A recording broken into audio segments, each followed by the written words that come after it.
Gabinete, foi uma honra conversar com o senhor. Fiz um pacto de que vou bater na sua porta todas as vezes que eu precisar falar pelas crianças. Nós nunca vivemos o que estamos vivendo hoje no Brasil. Nossas crianças estão sob fortes ataques. Ou a gente faz um pacto pela infância no país, ou a gente faz um pacto pela infância no país. É o que penso, essa é a minha pauta, essa é a minha bandeira, nós conversamos sobre isso, mas eu tenho uma pergunta que é relacionada à criança e a mesma pergunta que eu faço para o senador Dino. Mas antes de fazer a pergunta ao senador Dino, eu não recebi, senador Dino. Eu recebi muitos pedidos para estar com o senhor nesse período, mas eu não recebi. Eu não recebi porque eu fiquei com dúvida quem era o Dino, candidato. Senador Dino, eu lhe conheci deputado. E eu até fui criticada pela direita quando falei que admirava a sua inteligência e a sua coragem. Eu estive nos bastidores enquanto o senhor estava deputado e a gente não tem que falar do seu notório saber jurídico. Eu lhe conheci governador e eu estava ministra de Estado. E a relação de uma ministra conservadora com um governador comunista foi excelente. Eu tive apoio de todas as secretarias de Estado, todas as secretarias correlatas ao ministério que eu estava conduzindo, tiveram, assim, foi excelente o trabalho. E quando o ministro Dino da Justiça chegou, no início do mandato eu falei, um homem inteligente e corajoso, apanhei que só por isso. Mas eu não vi esse ministro da Justiça, não vi. E o Brasil também não viu o homem que está sentado aqui hoje, senador Dino. Se o Brasil tivesse visto esse homem que está sentado aqui hoje, eu acho que muitas das tensões, nesse período que o senhor foi indicado, teria sido eliminada. Muitas das tensões, muitas. A gente viu domingo as pessoas indo para a rua para falar do Dino. E vou dizer uma coisa, e não foi uma questão política. As pessoas estão com medo, senador Dino, e medo do ministro da Justiça que foi apresentado para o Brasil, que é diferente do deputado Dino que eu conheci e diferente do governador Dino. O Cleitinho falou, dado como certo que o senhor vai passar aqui. Eu temo a gente ter um ministro do Supremo Tribunal declaradamente comunista. Eu tenho as minhas reservas com o comunismo. Eu sei como o comunismo lida com a iniciativa privada, com a propriedade privada, a livre iniciativa, a liberdade de expressão. Eu sei que comunismo e cristianismo não combinam muito bem. Eu não consigo entender o comunismo que o senhor fala dialogando tão fortemente com o cristianismo que eu conheço. O comunismo que eu conheço é o comunismo que levou à forca Milada, uma deputada defensora das mulheres, uma deputada na Tchecoslováquia, defensora de mulheres, defensora de direitos humanos. É esse comunismo que eu conheço. E eu confesso que eu tenho muito medo de termos um ministro. Eu não sei se nós tivemos no Supremo Tribunal um candidato que se declarou abertamente comunista. E tenho medo das influências da ideologia comunista nas suas decisões. E digo, ministro Dino, eu estou torcendo para que o senhor me surpreenda e surpreenda milhões de pessoas. E eu represento um segmento que está com medo daquele ministro da Justiça. E eu poderia fazer um monte de perguntas técnicas para o senhor aqui. Não vou fazer. Eu vou abrir o meu coração. Temor, pavor do ministro da Justiça que se apresentou, que não é o deputado Dino, que não era o governador Dino.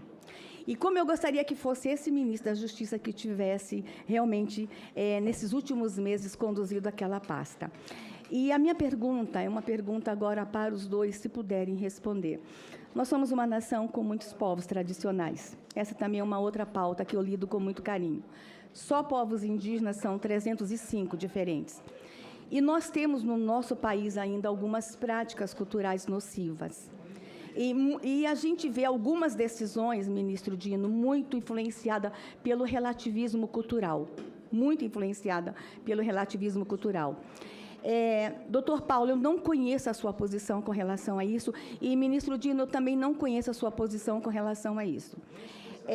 Diante de uma situação em que a livre manifestação cultural, a proteção da vida, e aqui eu posso falar, e todo mundo sabe, a gente ainda tem práticas culturais em alguns poucos povos no Brasil, como infanticídio em áreas indígenas com crianças com deficiência. Qual é a posição dos senhores com relação aos povos tradicionais e às manifestações culturais? Direito à vida ou direito à manifestação cultural? E eu não preciso fazer a tréplica, e vou dizer já que Deus os conduza.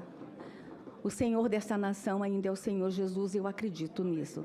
E eu só queria ouvir a resposta, eu não vou ter tréplica. Obrigado, senadora Damares. Doutor Paulo. Obrigado, senadora. O que eu posso dizer é que, se nós estamos tratando de pessoas que são consideradas pela ordem jurídica como imputáveis, responsáveis civil e penalmente, a ordem jurídica não pode deixar de incidir sobre pessoas que cometam algum ato que seja contrário ao ordenamento penal. Evidentemente que com todos os temperamentos, com todas as possibilidades de exclusão de pena, de exclusão de ilícito, que a situação especial das populações indígenas induzem.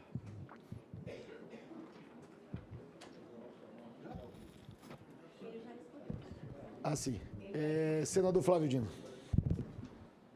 Senadora Damares, eu quero agradecer muito à senhora pelo depoimento acerca da pessoa que a senhora conheceu algumas décadas atrás.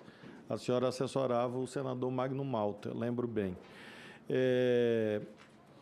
Claro, as atitudes sempre foram as mesmas, pautadas num sentimento ou num princípio jurídico chamado proporcionalidade.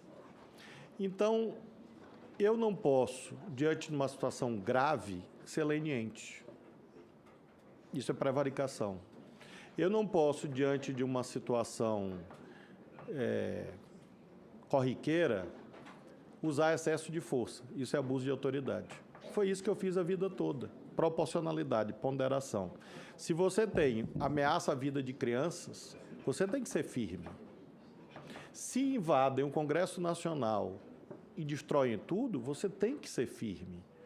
Se tentam tocar fogo no Supremo Tribunal Federal, você tem que ser firme. Isso é dever. E eu creio que qualquer agente público compreende bem esse sentido. Então, não há dois, há só um. Há um que procura acertar. A senhora sabe que no nosso sistema de crenças, a infalibilidade não é um atributo humano.